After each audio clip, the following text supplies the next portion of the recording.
So what's up? My name is Brandon, and over the last 10 years, I have made a ton of money in the freight broker business. And I do still think that there's a lot of money to be made, but not if you do the same things that I did in 2015 if you're starting a business today in 2025. It just won't work. And the reason for that is because these business models have changed dramatically.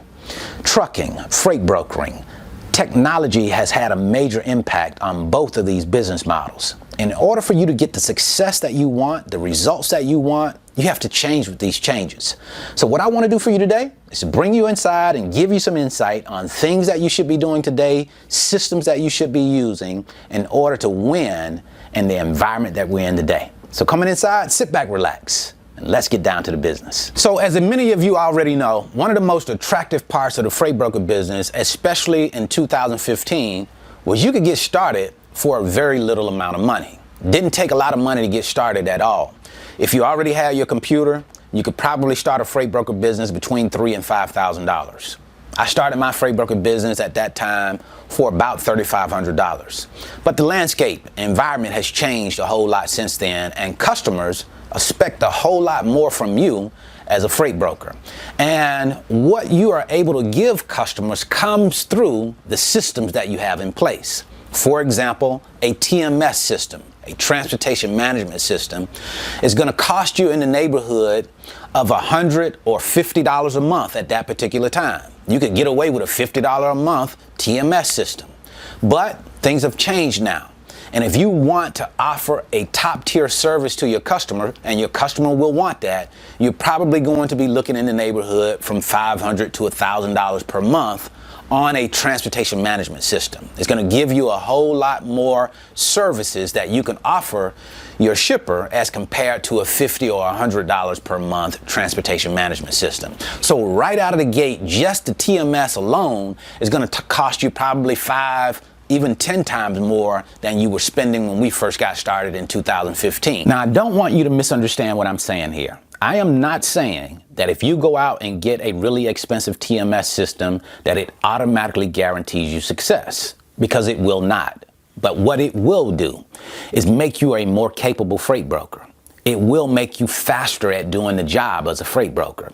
And one of the things that's really important as a freight broker is if you can get loads covered and you can get those loads covered fast, it makes you a whole lot more valuable to your customer. For example, if you have a load that's picking up today, an LTL load, it's 2 pallets, let's just say it's 600 pounds. Well, if you're trying to cover that on your own, that's probably going to take you a whole lot of time if you don't have a good system in place. But if you have a really good TMS system, you can get that load covered within 10 minutes. Not only can you get it covered, you can give your shipper many different options with many different prices. And that's what it's all about. When you can do that, then your shipper sees the value in your service and they're more likely to use you and continue to use you. Now, something else that stands out to me that's a lot different now as compared to 2015 when I started a freight broker business is that the competition is a whole lot stiffer. If you take a look at the FMCSA now and what they report as far as numbers are concerned for freight brokers, they report about 30,000 freight brokers now. I've seen other articles that report as many as 70,000 freight brokers. At any rate, there are a whole lot more freight brokers competing against you now than there were in 2015. And anytime you have as many freight brokers as we have now, I don't think it's about coming in and just trying to be a freight broker that's doing everything. I think that you need to specialize in something and be really good at whatever you're specializing in. Because if you don't, you're just another freight broker in a whole lot of freight brokers, right?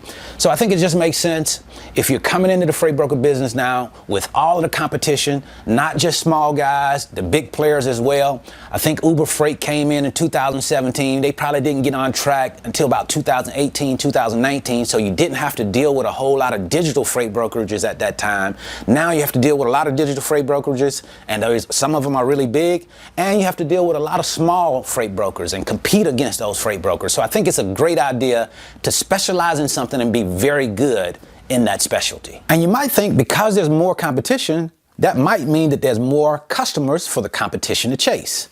Not according to my research. We have about the same amount of customers as we've always had.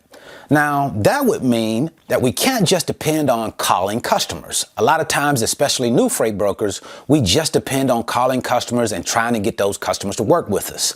Well, you have to make sure that your phone is ringing. And how do you do that? Advertising. And yes, we have to address the pink elephant in the room, the money. The money has changed a lot. And I think it's changed so much because we have so much competition in the trucking industry now. There are a whole lot of freight brokers, lots of carriers, so that's going to drive down cost. It gives shippers more and more opportunities to get loads moved at cheaper and cheaper rates. And I think those costs will continue to go down for shippers as long as we have as many carriers and brokers as we have. What you can do in the meantime is stay true to your cost. You know where you can make money. You know where you're going to be losing money at. So don't start just taking loads just to get the load. You have to make money to stay in business. If you don't make money, it's just a matter of time before you'll be out of business. So make sure you're moving loads and you're making money when you move those loads. And that money has to be a sufficient profit. If it's not profit that's going to keep you in business, that's going to allow for you to keep paying the bills and also put some money in your pocket, then it's probably not going to be worth your time. So yes, there is no doubt the freight broker business is changing. Now that doesn't mean that you can't still do well, you can't still make money, but you just have to find a different way to get to where you want to go. Have a great day, have a great rest of your week. Until the next time, see you at the top, because the bottom is too crowded.